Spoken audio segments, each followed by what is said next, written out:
Hey, happy, beautiful, amazing day. Dr. Bob Rakowski here out of Houston, Texas. Getting a lot more questions lately about life and health after the shot. People are saying, oh boy, do I have a chance of being normal again? Well, certainly time will tell. So how does this shot work? Well, this is right from PBS NewsHour. I clipped the section and basically, they instruct the body to make its own antigens. In the case of the coronavirus, the antigen is the infamous spike protein that attaches to and infects your cells. These vaccines use mRNA, a molecule that our cells need to create any type of protein to introduce us to that spike. So I'm going to pause that for a second. They use messenger RNA, genetic material, to tell your cells how to make spike proteins. They kind of gently put it that way, but that's what it does. Your cells are making the spike protein. So instead of injecting you with the spike protein, they inject your cells with instructions to make the spike protein. To start, researchers isolated the part of the coronavirus's genetic sequence that codes for the spike protein. Then, they put an mRNA molecule containing the code into a super tiny drug delivery system known as a lipid nanoparticle, which can enter our cells. Okay, so basically this genetic material gets into our cells, and notice what it'll say, and our cells make copies of the spike protein, interestingly enough. Now, which cells does it go in? It didn't specify that. How long does it last? It didn't specify that. But inside the cell, ribosomes use the code to create a protein chain that resembles the enemy, the coronavirus's spike protein. So there you have it. That's how it works. It's genetic information. And so essentially the shot recipients become spike protein makers. How many are they going to make for how long? Time will tell.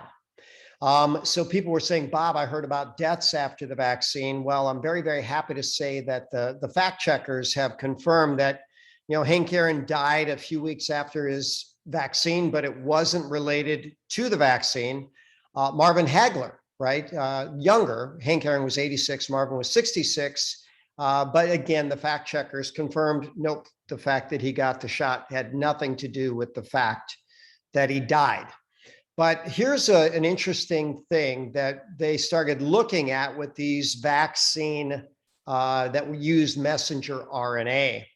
So notice what they said. They would cause vaccine-induced autoimmunity and also what they called pathogenic priming. And so it was very bad for the animals that got this. And so that's why these earlier versions of the vaccine were not approved.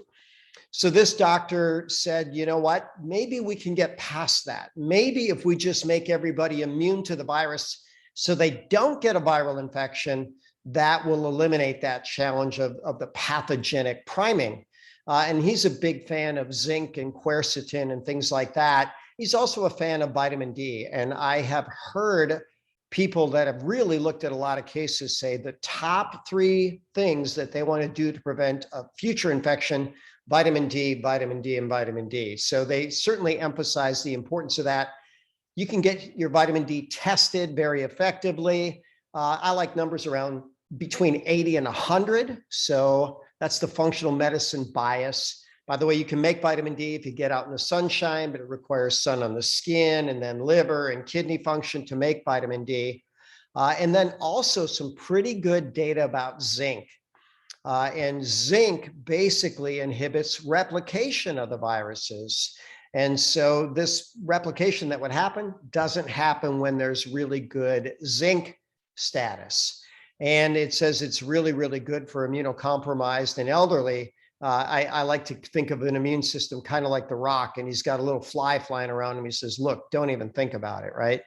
And then quercetin getting more press. It is a bioflavonoid, that along with vitamin C. But here's what I teach when I teach nutrition. Quercetin is one of many thousands of bioflavonoids, which naturally come in colorful plants. So maybe you should get a bunch of plants every single day, get natural quercetin and other synergists.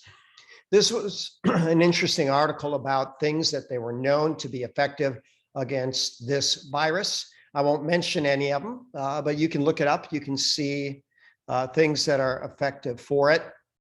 And by the way, what's my favorite way to get immune enhancing herbs? How about Ganoderma infused coffee and tea and shakes and hot chocolate for kids? You know, I found these are ways that people get it consistently. They love it. They never need to be reminded to drink coffee. They never plan to quit. So this could be an immune enhancement for a lifetime. Every Tuesday, I have something called Ask the Doctor at 6 p.m. You can tune in live if you want to go to the Facebook group. I'll also post it on my public figure Facebook page. And as always, I'm Dr. Bob Rakowski, absolutely knowing that we can all be happy, healthy, and successful.